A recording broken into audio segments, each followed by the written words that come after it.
In the previous video, we saw how we can assemble more complex sets of subtools in ZBrush. So we started with a demo ring, and then we applied a model from the exterior. So we just load the objects and we created other subtools. So you can use Lightbox here. You will find like templates. And we talked about how to use the subtools and the features that are inside, and also how we can create booleans, boolean operations, and essentially how we can also visualize in a different way the subtools using. You can also use different combination of visibility in the subtools.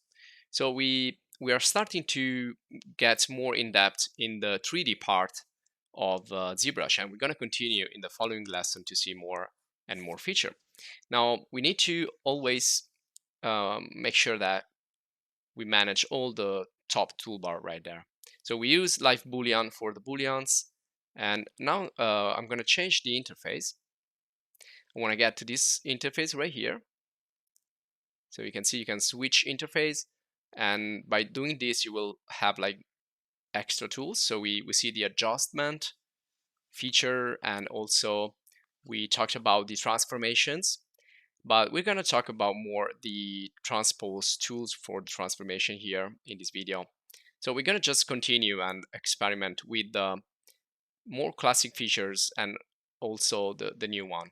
We're going to see the projection master, which is a tool that will let you project images, materials, and also 3D onto your objects. So we're going to see how we can apply graphics, how we can use the alpha channel, how we can use textures, how we can use the mask in combination with the alpha channel. And so we're going to do many examples in this video. We're going to start with the simple things, and then we're going to get more complex at the end of the video. So we saw the difference between working with material and RGB and Z-add. We also saw the draw size, so all these basic features. Now you can also go to transform when you want to work with the transformations, like move, rotate, and scale. And also you have navigation tools here in this panel. And well, we saw all of the navigation in the previous videos. And then we can change here also the visualization. And we have here also symmetry. Now we're going to talk about the symmetry feature. So here you can manage the symmetry. You can change the symmetry direction, and also you can activate radial symmetry, which is going to help you design in you see here with the number of copies in a radial fashion.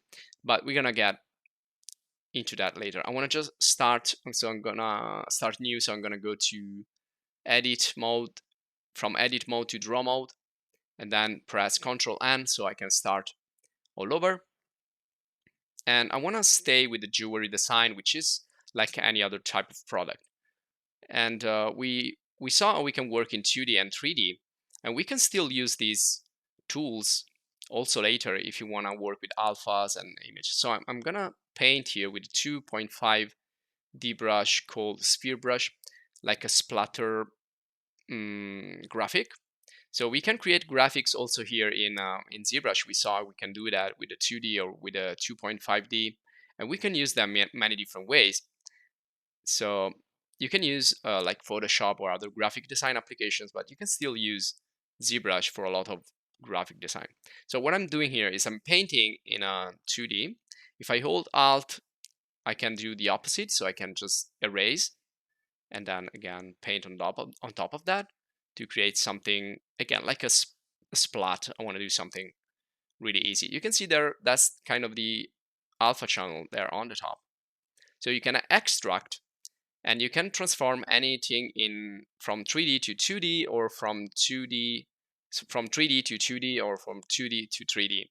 So if I go in the texture and do grab the duck or shaded duck, or I can make an alpha out of it, So you can see now I just grab these as a texture.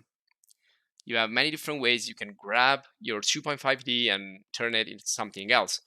And now instead of loading the textures from the external application, I can just use this one here, which I have created just by converting the 2.5D into the 2D.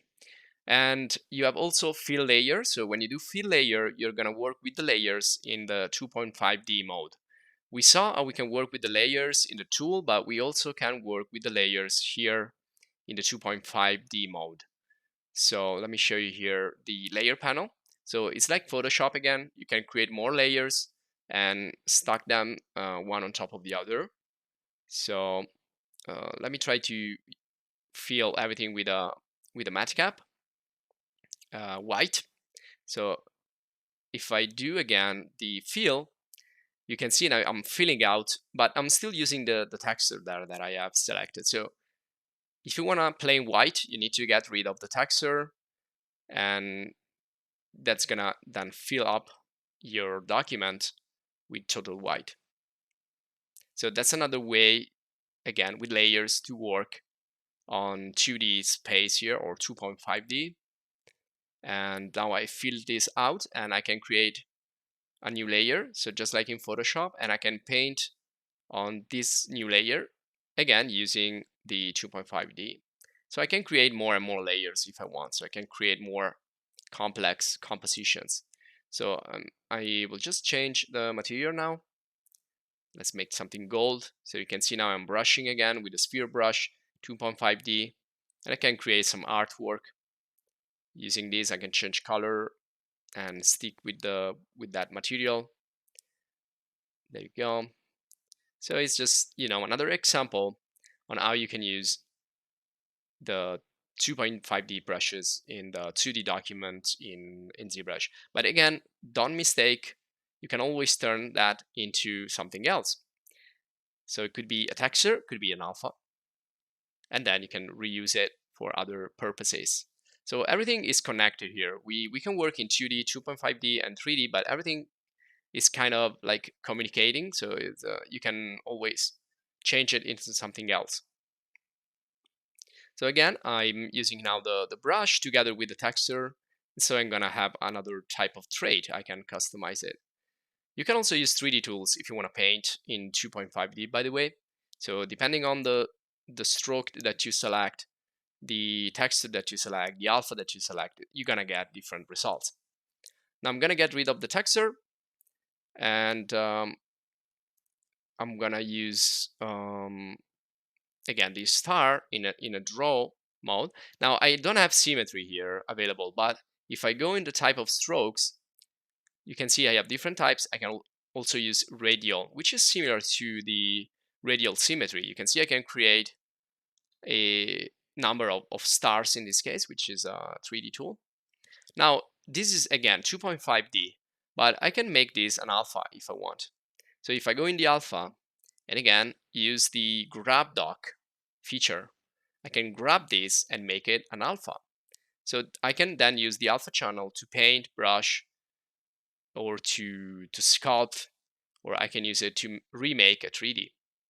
Now if I go again in the textures here in the alpha, if I select the circle and say make 3D, you can see it created a 3D out of that alpha. So it's kind of looking more like a donut, but I'm going to show you that you can also set up the make 3D feature to manage it perfectly. So you can take any type of alpha and just turn 2D into 3D. So this is what I was trying to tell you, that you can use 2D files and turn them into 3D, or use 3D objects and turn them into 2D textures or alphas, and so on. So everything can be reused in a different way.